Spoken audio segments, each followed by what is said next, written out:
Welcome anyway. We're here today to discuss a topic that's been in the headlines ever since Christmas, and of course that topic is Yemen and Al-Qaeda in the Arabian Peninsula, the increasing fragility of a state that is facing not only the threat of Al-Qaeda, but of course many internal problems, a Houthi Rebellion in the north, a secessionist movement in the south, economic problems, and on top of all that, a very severe water shortage.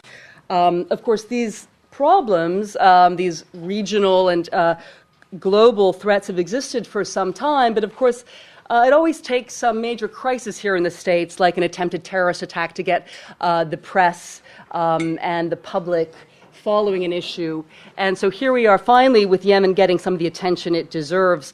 I think what best illustrates this point is that David Newton, when I approached him to speak here today, he noted that he'd not been asked a single question by the media on Yemen since 2004. And he's one of our top experts. So that's how little interest there has been in Yemen until today. In fact, there's so much interest that the Yemeni foreign minister is here in town. He spoke to U.S. officials yesterday and today. Brookings had a big event this morning on Al-Qaeda, and now we're following up. But I think we're especially fortunate because we have two people who combined have about 10 years of experience on the ground in Yemen and will bring firsthand experience and insight into this discussion today of really what the U.S. can do to help address these multiple crises in Yemen.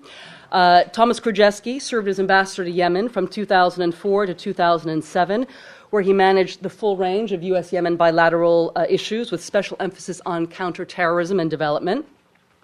From 2008 to 2009, he served as senior advisor to the U.S. ambassador to Iraq on northern Iraqi affairs, where he worked closely with the Kurdistan regional government and the government of Iraq. Other State Department positions include serving as director of career development, as well as serving in posts in the United Arab Emirates, Nepal, and India. In 2007, he received the President's Distinguished Service Award for his service in Iraq and Yemen. He's currently a senior vice president at National Defense University. And I should note that for the press here, because Mr. Krajeski is still a serving member of the State Department, he cannot go on the record. So his discussion is on background. David Newton, I don't believe, has to worry about this issue. Now, Ambassador Newton served as ambassador to Yemen from 1994 to 1997. That was a culmination of years of experience in the region. He served two prior posts in Yemen in the late 60s and later in the mid-70s. He was there as deputy chief of mission. Is that correct? Ambassador Newton has enjoyed a 30-year State Department career with postings in Syria and Saudi. He served in posts in the State Department, including Director for Lebanon, Syria, and Jordan, and Economic Officer for the Arabian Peninsula. After his retirement, he had the pleasure of living in Prague for 6 years, where he ran Radio Free Iraq, and he is now a Middle East Institute scholar. So thank you both so much for joining us today. I also want to thank the Embassy of Yemen for contributing to our very fine lunch. Now, we're going to start with Ambassador Newton, who will speak for about 15 or 20 minutes, followed by Ambassador Krajeski, and we should have about 20 or 30 minutes for questions. So now please join me in welcoming Ambassador Newton. Thank you. And we have water. Well, I do go back an embarrassingly long way, and I see a lot of Foreign Service friends here, so please don't heckle me. Well, I went to Yemen straight out of language school. That was the place to go because Yemenis speak very good Arabic, and in those days not many people spoke English. And if you can believe it, when I went there in January 1966, to give you a sense of how the place has changed, Sana'a was 50 or 60,000 people, very few buildings outside the old walls, and there were 4 million Yemenis. Things really have changed. And even in those days, despite they're in the midst of a civil war, there was optimism. Yemen was opening to the outside world, finally. I found myself suddenly going back the end of 1972 as the deputy to our first resident ambassador. And then we had a lot of hopes. Yemen was really being discovered. It became, in the 70s and even 80s, one of the darlings of the international development community. I had the pleasure of negotiating our aid agreement with Abdul Karim al-Iraniani. And when I went back finally as ambassador of 94, end of 97, democracy seemed to be taking off in the country to some degree. And the government was making a real effort to rationalize the economy, the civil service, working together with the World Bank. I'm afraid these days you don't hear a lot of optimism about Yemen, and I doubt that if you go to the various talks around here, you'll hear very much. To make a couple of purely personal remarks, one of the things I've always told people, I discovered in 1966, that countries didn't have to be developed in order for its people to be civilized. I've always found Yemen a very civilized place. And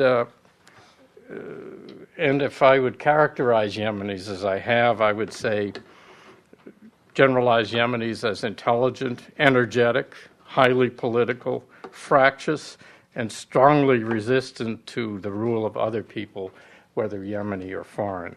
And I don't think much has changed about that in the years. If you know their history, you know twice they fought pretty successfully against occupation, whether it was the Ottoman Turks or the Egyptians. In those days, the government itself was quite weak and had little authority, but the country itself was quite stable because the tribal system was very stable, and Yemenis have always had a very strong sense of identity. The Republican government in those days was of course not stable. It was feuding among itself, and this finally led to the overthrow by the first military president. When, as you know, when President Saleh came to power, he was the third one. His two predecessors had been assassinated in particularly brutal ways. The conventional wisdom was that he wouldn't last 6 months. Well, he's lasted a lot longer than 6 months, as you well know. And I would say, you know, the rule in Yemen has coalesced into the kind of the usual family regime that we're so familiar with in the Arab world, whether it's Syria, Libya, or for that matter, even Saudi Arabia. And certainly by a lot of skilled juggling, he's kept things going. But the problems, as I think you're well aware, are also growing very, very rapidly. And I wonder whether it's possible for him or indeed for anyone else to grapple with these problems. And beyond the stresses of modernization, I would find two developments that have been particularly destabilizing for Yemen.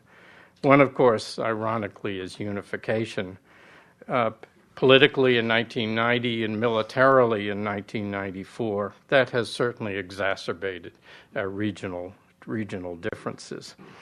And the other one I would have to say is what I call the largely Saudi-introduced bacillus of Salafism, which I find rather foreign to Yemenis. And it has created a whole new range of political and security problems. Salafists, as I think you know, have been cooperated well with the president, and I think it's because they have a common interest in cooperating with him, and historically many Yemenis have resisted any kind of cooperation with a president or with the central authority. So people who go to Yemen these days often think it's pretty medieval, but actually, as I think you know, Yemen has really changed a great deal and is not by any means medieval. Yemenis are now well educated. 70% of Yemeni males are literate. Unfortunately, only 30% of females.